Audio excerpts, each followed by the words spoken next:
Muy buenos días, soy Belén Agulló y en esta actividad de Psicología de la Memoria, perteneciente al grado en Psicología de UDIMA, vamos a hablar de la importancia de la memoria a través de un caso clínico. Para ello seguiremos la siguiente estructura. En primer lugar, haré una pequeña introducción, seguido de la presentación del caso escogido, una discusión sobre el mismo y finalmente presentaré dos conclusiones. También acabaremos con las referencias bibliográficas. He escogido este caso clínico, evaluación y tratamiento del traumatismo craneoencefálico, estudio neuropsicológico de un caso. Bien, empecemos definiendo qué es un TCE. Un TCE es un traumatismo craneoencefálico y no existe a día de hoy una definición precisa y consensuada. Sin embargo, el artículo menciona la definición de Fernández, Menon, Parikh, Koch y Narayan. Es una lesión física causada por una fuerza externa que genera en el paciente un cambio que puede ser temporal o permanente en su función cerebral. En los últimos años se ha incrementado la demanda de atención especializada para pacientes con daño cerebral adquirido, que presentan déficits cognitivos, es decir, dificultades a la hora de pensar, hablar, atender, etcétera, en las funciones superiores. Y estos déficits causan una dificultad de adaptación social y una dificultad de adaptación laboral.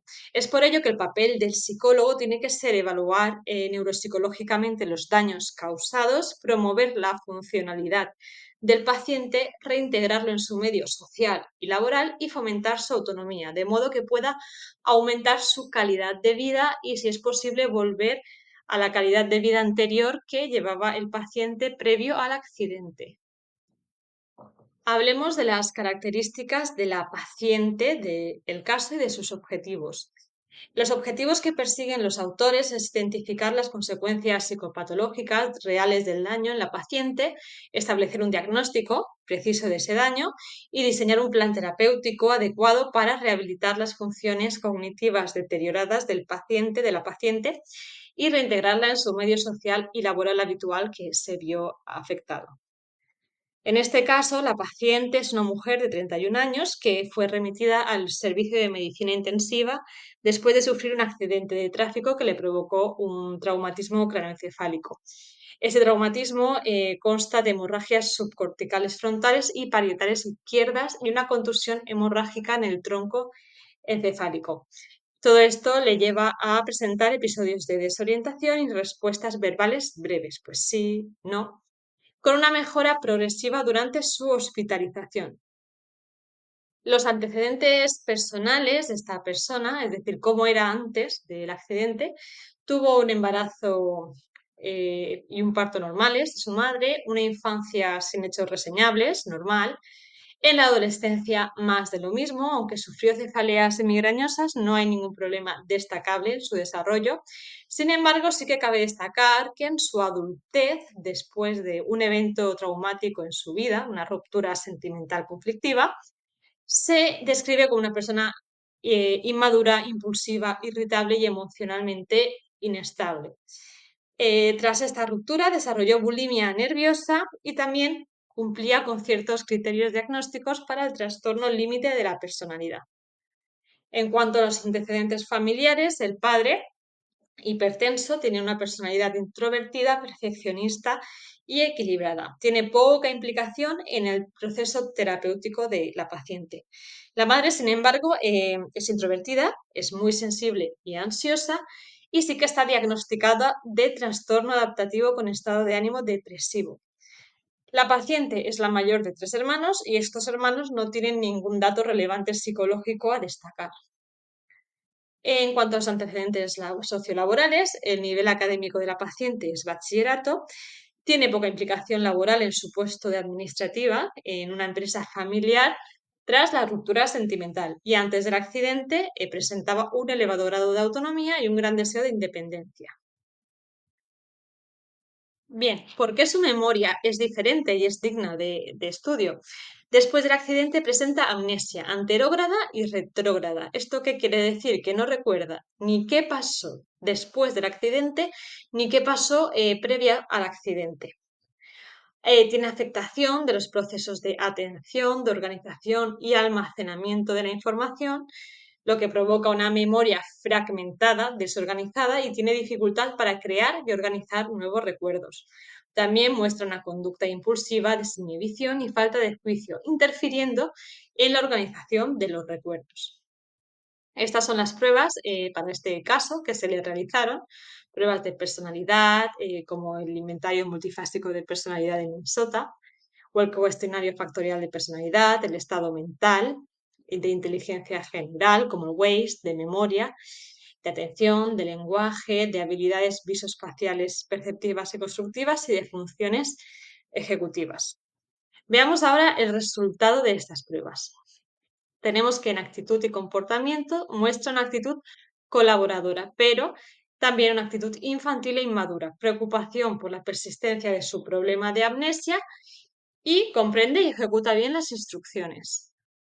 En cuanto a la orientación, no presenta grandes problemas, solo un leve defecto de orientación espacial, no sabe en qué planta se encuentra.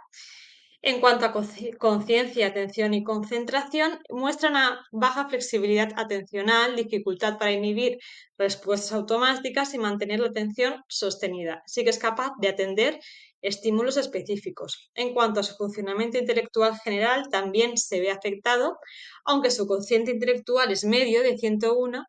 La memoria de trabajo se ve reducida, presenta un déficit en inteligencia fluida y en funciones ejecutivas como la planificación, la retroinformación y la síntesis. En cuanto a personalidad, tenemos síntomas somáticos, trastornos del sueño, desinhibición y rabietas infantiles. Es un perfil equilibrado, pero con alta introversión, agresividad verbal y dependencia, sentimiento de culpabilidad y vergüenza y preocupación por su enfermedad e implicación para resolverla. Seguimos con el lenguaje. El ritmo y la entonación son normales, pero tiene dificultades en la fluidez verbal y la evocación categorial.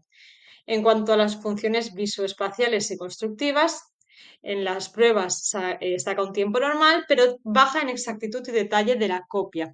Presenta déficit visomotor y ejecutivo confirmado por las bajas puntuaciones en cubos y rompecabezas.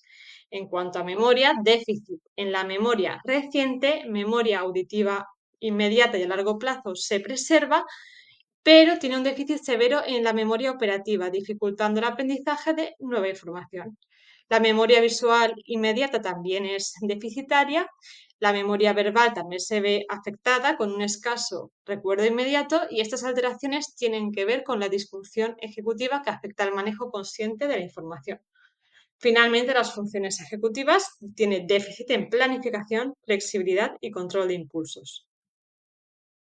¿Qué puede aportar la psicología de la memoria en este caso? Identificar qué tipo de memoria está afectada y qué zonas cerebrales tienen que ver con ella.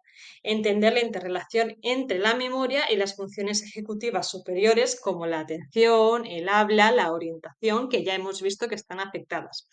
Diseñar estrategias de rehabilitación basándose en la memoria preservada, es decir, en la que sí que se tiene, para mejorar la memoria de trabajo más afectada, memoria operativa y memoria de trabajo, y comprender cómo la memoria afecta a la identidad, autonomía y las relaciones sociales y laborales, es decir, cómo la memoria tiene que ver en quiénes somos. ¿Es un caso novedoso o generalizable?